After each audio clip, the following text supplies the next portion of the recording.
Vous êtes depuis 5 ans maintenant au conseil municipal du Havre. Vous siégez aux côtés d'Édouard Philippe. Est-ce que vous pouvez nous donner une idée que vous avez eue et qui a abouti, qui existe? Une idée dont vous êtes fier, évidemment.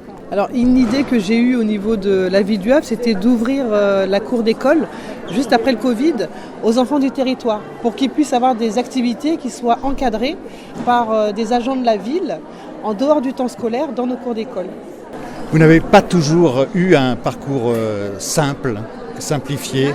Sans doute, vous avez connu des épreuves, une vie semée d'embûches. Mais est-ce qu'aujourd'hui, vous êtes épanouie, vous êtes heureuse dans ce nouveau costume qui est celui de la politique, après avoir connu le short et le maillot d'une équipe de handball? Oui, tout à fait. Aujourd'hui, je suis heureuse, je suis épanouie dans mon rôle en tant qu'élue. Et j'ai pourtant été élue en 2014 dans l'opposition d'Édouard Philippe. Mais aujourd'hui, je me sens vraiment dans une équipe avec laquelle je partage beaucoup de choses, beaucoup de valeurs, même si on n'est pas d'accord sur tous les sujets, puisqu'on ne vient pas du même bord politique. Je peux vous dire que je suis beaucoup plus épanouie aujourd'hui que je l'ai été il y a une dizaine ou une quinzaine d'années. Vous êtes issu d'une grande famille, mais votre père était un ouvrier chez Renault à Sandouville. Et comment ça s'est passé pour vous? Comment vous avez pu faire accepter à votre famille, à vos amis, le fait d'entrer dans un conseil municipal tenu par un homme de droite?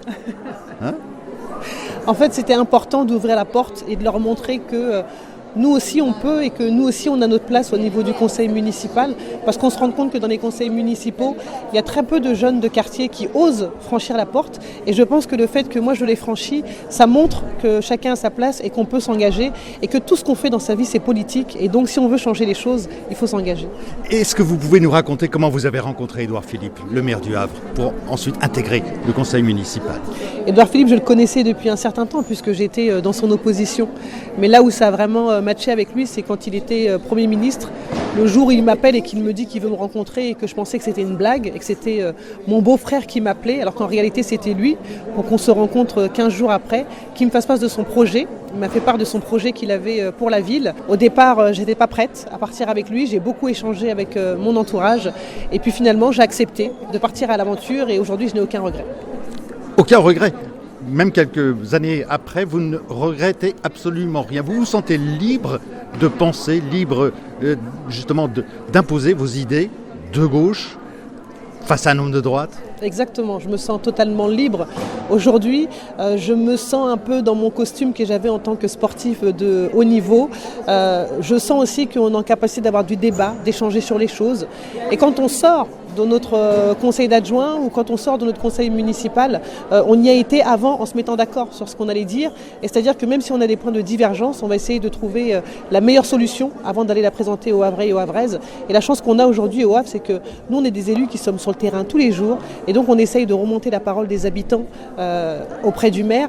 Et c'est ça vraiment qui est extraordinaire, c'est qu'il est très à l'écoute. Et on est vraiment une ville qui travaille beaucoup, beaucoup en réseautage. Et je pense que c'est ce qui fait qu'aujourd'hui, je m'épanouis dans cette équipe municipale. Vous êtes chargé au sein de cette équipe municipale de la jeunesse, de l'éducation, mais vous êtes aussi à la tête d'une association et vous managez aussi des jeunes filles qui font du handball. Est-ce que vous vous comportez du matin au soir comme un manager qui mène ses troupes avec force, avec conviction pour gagner? J'ai eu la chance dans ma carrière de sportif de haut niveau d'être souvent capitaine de mon équipe, et donc chaque jour où je me lève, je me comporte plus comme une maman, je dirais, parce que je suis aussi maman de 4 enfants, et tous les jeunes avec qui je travaille, je les considère aussi comme mes enfants, et donc c'est ce qui me motive chaque jour. Sur toutes les politiques qu'on peut mettre en place, je les mets aussi par rapport à mon vécu, je les mets en place par rapport à tout ce que je peux entendre chaque jour, parce que c'est bien d'aller rencontrer les enseignants, d'aller rencontrer les élèves, d'aller rencontrer les gens en difficulté, et avec tout ça, on essaye de mettre en place les politiques publiques. Jusqu'où vous allez aller? Vous avez l'ambition de devenir maire un jour et pourquoi pas Premier ministre ou Président de la République? Pas du tout. Je n'ai pas ces ambitions-là.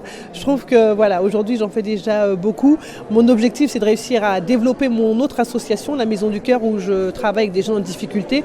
Je vais ouvrir ma 2e maison et l'objectif, c'est d'avoir des maisons un peu partout. Et j'aimerais que mon club du handball retrouve la première division. Actuellement, on est en première division, mais je ne suis pas là que pour former des sportifs de haut niveau. Je veux aussi des jeunes femmes qui s'accomplissent par le biais du sport et que si elles ne deviennent pas des sportifs de haut niveau, qu'elles puissent s'émanciper grâce au sport. Une dernière question, vous parlez aujourd'hui souvent aux jeunes des quartiers, souvent défavorisés. Quelle est votre information principale que vous leur donnez? Vous leur dites quoi et comment?